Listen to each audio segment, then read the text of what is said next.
आज हमने respected chairman उनको ये जानकारी दी है कि जो ये एएनपीआर कैमरे लगाए थे, सीयूकेएम के चेयरमैन साहब को हमने अभी चिट्ठी लिखकर ये जानकारी दी है। उनको हमने बताया कि जो एएनपीआर कैमरेस लगाए हैं ये रोबोट सिस्टम नहीं है, अभी तक इनके अंदर बहुत सारे चैलेंजेस हैं। मैं बताना चाहता हूं पढ़कर। While the automated number plate recognition system cameras have been installed at most of the fuel stations, the system lacks the requisite robustness required for such crucial system. Some of them they are crucial issues related to technological glitch, camera placement, sensors not working, speakers manipulation. ये speakers भी manipulated हैं, ये भी कोई चल नहीं रहे, कोई बोल रहा है कोई नहीं बोल रहा, ये माल फंक्शन एक अलग से है। इसके साथ ही सेंसर्स की प्लेसमेंट, ये सब चैलेंजेस हैं। इसके साथ साथ ये इंटीग्रेटेड भी नहीं है, एनसीआर के डेटा के साथ अभी तक इंटीग्रेटेड भी नहीं हो पाए। इसके साथ साथ एंड ऑफ लाइफ व्हीकल्स जो है, इसमें एक और चैलेंज आ रहा है हमें, वो है कि एचएसपी जो हाई सिक्योरिटी रजिस्ट्रेशन प्लेट्स हैं, इनमें से भी जो जिन पे नहीं है उनको ये आइडेंटिफाई नहीं कर रहा। पेट्रोल पंपों पे झगड़ा हो रहा है कि भाई ये भी 10 साल से पुरानी गाड़ी है, तुम इसको क्यों नहीं छेड़ रहे। तो ये एक नई बीमारी वहां पर खड़ी हो गई, क्योंकि जो एचएसआरपी प्लेट्स नहीं है उनको ये आइडेंटिफाई नहीं कर पा रहा।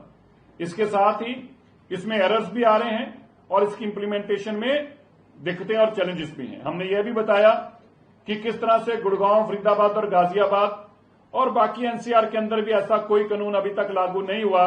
अगर कोई दिल्ली में नहीं फ्यूल मिलेगा तो उसको जाके गुड़गांव में, फरीदाबाद से ले लेगा। तो इसका लाभ कैसे होगा? इसका लाभ तभी होगा जब इसको रोबोट सिस्टम किया जाए और सारी जगह पे बराबर किया जाए।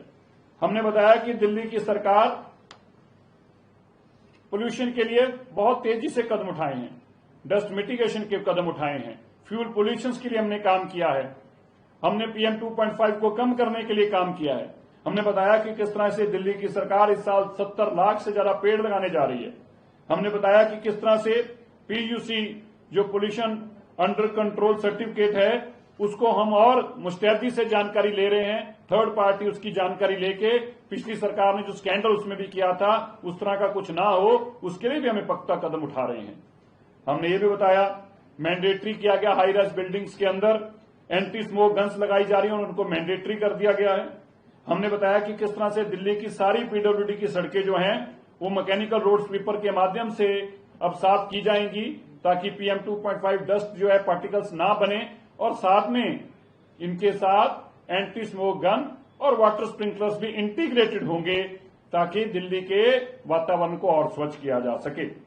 हमने जानकारी दी कि 500 स्क्वायर मीटर से ऊपर की जितनी भी कमर्शियल हो, रेजिडेंशियल हो, कोई भी कंस्ट्रक्शन है उसको मैंडेटरी कर दिया, उसको हमारी 14 नॉर्म्स को लगाना, पूरा करना, और साथ में हमारे दिल्ली पोल्यूशन कंट्रोल के पोर्टल के ऊपर अपने आप को रजिस्टर करना, ताकि वहां पे भी पीएम 2.5 को रोका जा सके, वो ना बढ़े, नॉर्म्स के मुताबिक रहे।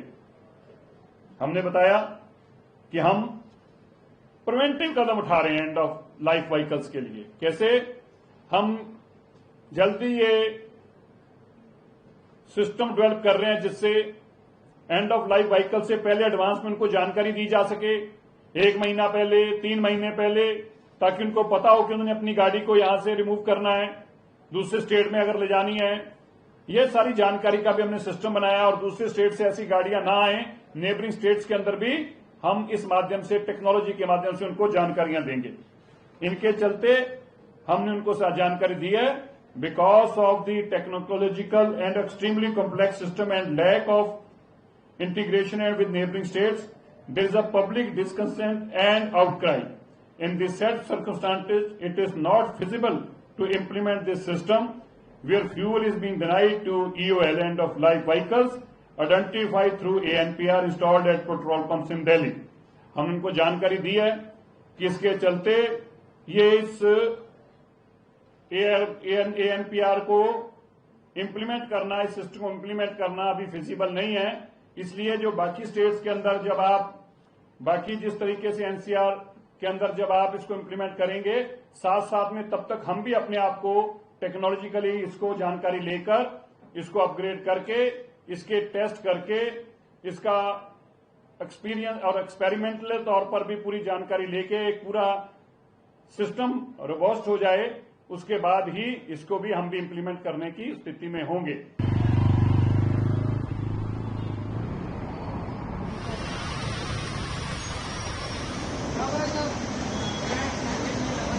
जो भी गवर्नमेंट स्टेप्स ले रहा है दिल्ली के लिए, ये बहुत ही अच्छा है।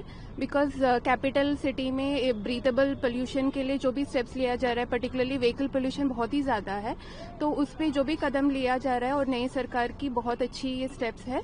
और जो पुराने व्हीकल है, सारे सिटीजन्स की वो बनती है कि रिस्पॉन्सिबल है कि वो खुद ही आए और पोल्यूशन अंडर कंट्रोल रखें, क्योंकि being a capital of the country हमें बहुत जरूरी है कि यहाँ पे सही तरीके से सब कुछ रहे। ये बहुत अच्छा है, क्योंकि जिनसे मेरी भी 2017 की है स्कूटी, तो लाइक ऑफिस में भी हमारी यही बात हो रही थी कि ये गलत हो रहा है, क्योंकि जो बाय नहीं कर सकता है नई स्कूटी या जो नहीं खरीद पाएगा उनके लिए सही है। हाँ, पॉल्यूशन का एग्री कि ये बहुत अच्छा कदम है कि जिन काफी स्कूटी ट्रक कार्स में देखती हूँ, काफी इवन मैं बोलती भी उनको कि आपकी वजह से हम लोगों का चालान होता है तो उसको पॉल्यूशन करवा लो। ये बहुत अच्छा डिसीजन है गवर्नमेंट का। दिल्ली सरकार ने अभी राहत दी है लोगों को, पॉल्यूशन के ही जो लोग देख रहे हैं उस हिसाब से बंद करना चाहिए, कैसे मानते हैं? नहीं, उसके लिए तो बेस्ट है, 10 से 15 साल से वैलिड जो है, ठीक है, ये सब बेस्ट है। बट ये खाली बाइक कार इन सब चीज़ के लिए ही क्यों है? मतलब और भी चीज़ पे तो करना चाहिए ना इनको।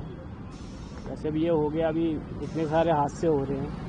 अब ये अहमदाबाद वाला जो तुम्हारा हुआ था, ये 15 साल के लिए बोला, तो ये इन चीज़ पे क्यों नहीं लागू करते हैं? इन चीज़ को तो एक्सपेरिमेंट इनको भी देखना चाहिए ना। ये खाली इसी चीज़ पे नोटिस क्यों करते हैं? बाइक है, कार है, ये कोई गवर्नमेंट व्हीकल को तो इनको भी देखना चाहिए ना। इतनी सारी डीटीसी भी तो कर रहे हैं ये अपनी वर्किंग, इन पे तो देख नहीं रहे। खाली इसी चीज़ पे देखे फोकस इस पे क्यों कर रहे हैं? पब्लिक पे क्यों इतना वो कर रहे हैं, फोकस क्यों कर रहे हैं?